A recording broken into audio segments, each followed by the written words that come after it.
Don Antonio Almonte hoy está diciendo una serie de cosas que explican por qué ayer hice las afirmaciones sobre la forma en la que se está gobernando o con la que alguna gente se está manejando, porque evidentemente que el grado de poco compromiso con el que se están llevando algunas cosas, pues así lo evidencia. Porque ¿qué pasa? El tema de la barcaza. El tema de la barcaza se trata de una cuestión decidida por las autoridades dominicanas. Y como lo explica pues Antonio Almonte, se trató de una licitación de emergencia. Entonces, hacen una licitación de emergencia, deciden esto y hacen una serie de cosas. Pero desde que aparece la primera piedra, desde que aparece la primera protesta, todo el mundo se esconde. Y nadie sabe nada de nada. Nadie sabe nada de nada. ¿Qué dice el ingeniero Almonte? El ingeniero Almonte dice que en esto nosotros no hemos improvisado nada respecto a eso. Esa localización es adecuada desde el punto de vista ambiental, de su seguridad, del calado, del muelle y para su instalación. Señores, pero él da esas declaraciones en el marco de otras declaraciones en las que él también dice lo contrario. ¿Por qué? Porque es jugar a Dios y al diablo. No dejar una posición clara. No dejar una posición clara porque, bueno, entonces él dice que el barco salió, pero no quiere decir que hemos desistido del proyecto, ni que se va para no regresar. Él dice, estamos a la espera de que se comprenda si es que el estudio ambiental arroja que no hay ningún peligro, la conveniencia de las instalaciones. Pero el que está diciendo que vamos a esperar a ver lo que dice el estudio fue el que dice que ahí no se improvisó, que ellos tenían todo ya preestudiado cuando hicieron esta entrega. Ustedes saben en qué lugar estamos parados ahora mismo. Nosotros estamos parados en un lugar nada más para perjudicarnos a cambio de nada. ¿Qué implica ganar una licitación, ganar una contratación que el Estado no la cumpla? Bueno, una demanda internacional en la que el Estado tiene que pagar más que lo que equivalía a la contratación. Es decir, es una cuestión que donde llegue el Estado dominicano la va a perder. Pero ¿cómo la vamos a perder? La vamos a perder no teniendo la barcaza. Porque tampoco vamos a tener la barcaza. Pero tenemos el problema de que como quiera vamos a tener que hacer pago, pero no vamos a tener la barcaza. Pero usted sabe que no va a pasar después que no vamos a tener la barcaza. Que entonces vamos a tener la gente protestando en el 2023 porque tampoco vamos a tener luz. Es decir, sin barcaza, sin luz y con problemas internacionales. ¿Por qué? Porque todo lo que se hizo ahí fue previamente autorizado por las autoridades y se trató de una licitación. Lo único es que a la hora de que se presentaron los problemas, todas las autoridades se escondieron. Y salen así, medio irresponsables, diciendo una cosa y diciendo la otra. Nadie hablando de manera contundente y dando la cara sobre un caso. Y así es difícil sustentar una gobernabilidad. Miren, hay varias informaciones internacionales sobre la cuestión esta de la salida de las tropas rusas de Kherson. La verdad es que Rusia sí ya admitió, Rusia ha admitido que se ha retirado de Gerson.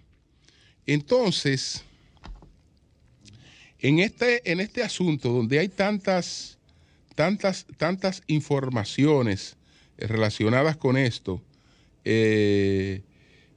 vamos a ver, por ejemplo, esta crónica que aparece en El Mundo. Rusia está reduciendo la presencia de sus efectivos en la primera ciudad que lograron ocupar durante la invasión que comenzó el pasado febrero.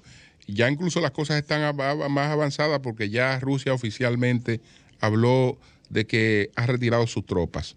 Pocas horas después de la publicación de fotografía de la delegación del gobierno sin bandera rusa izada. Podemos ver algo más reciente porque ya estas tropas no están en Gerson. Entonces, por ejemplo, 2 meses y medio después del inicio de la contraofensiva de Ucrania en el sur, el ministro de Defensa rusa, Sergei Shoigu, ordenó este miércoles a las fuerzas rusas retirarse de Gerson. Retirarse de Gerson. Entonces, ¿qué pasa? Ordenó a este miércoles a las fuerzas rusas retirarse de Gerson. Ya en las informaciones de viernes, en el uso horario ruso, se habla de que se ha producido el retiro. Esta fue la primera ciudad capturada desde el inicio de la guerra en febrero, de acuerdo con los medios estatales rusos. El retiro de las tropas rusas que se desplegarían al otro lado del Dnieper, del río Dnieper, aún no se ha concretado, ya se concretó. Y funcionarios ucranianos han pedido cautela ante el anuncio de Moscú. Lo hemos dicho en múltiples ocasiones y lo volveremos a repetir. Toda información tiene que ser recibida en forma crítica. Ucrania está viendo esto con prudencia porque no sabe exactamente de qué se trata. ¿De qué se trata? No es algo que se pueda alegar como un hecho de victoria, porque una guerra no la gana nadie. Una guerra nada más se pierde. Uno pierde más que otro, pero una guerra no la gana nadie. Es cierto que toda la historia de esta guerra, de lo que tiene que ver con la invasión de Rusia a Ucrania, de agosto para acá va teniendo otro desenlace. Porque en principio de lo que se trató fue de la resistencia ucraniana. Era un país resistiendo. De agosto para acá hay una contraofensiva, desde luego. Ucrania, con todo el apoyo que ha tenido en términos internacionales, inicia una contraofensiva y ya se sabe que de agosto para acá, en el plano militar, el conflicto se equilibró bastante y que incluso se hablaban de victorias ucranianas. Eso es muy relativo frente al poderío del ejército ruso. Pero la lectura de la guerra de agosto para acá es distinta en cuanto a lo que está ocurriendo en el terreno militar.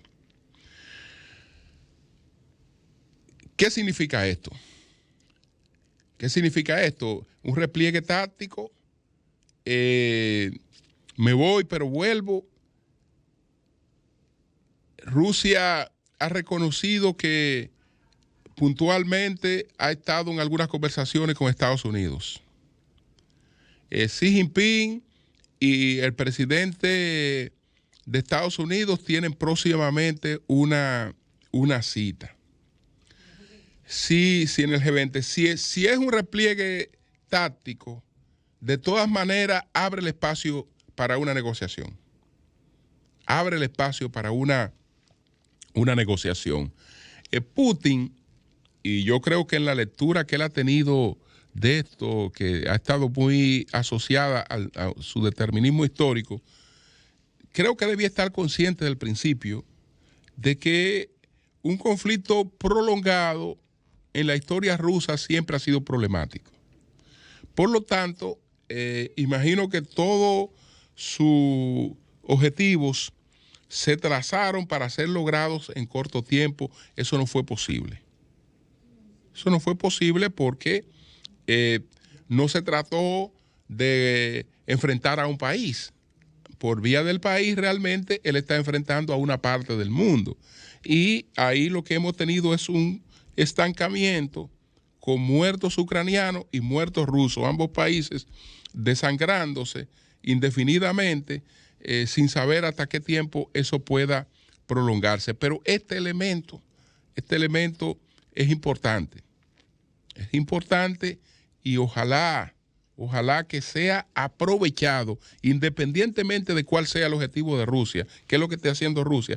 Pero se ha producido una salida, al fin y al cabo, de la ciudad, digamos, de más importancia que habían ocupado, que esto sea usado para el avance de una negociación y de un acuerdo que pueda ir poniendo fin a esa guerra, a ver si ya para el año 2023 ese conflicto realmente lo recibimos bastante atenuado. Cambio y fuera.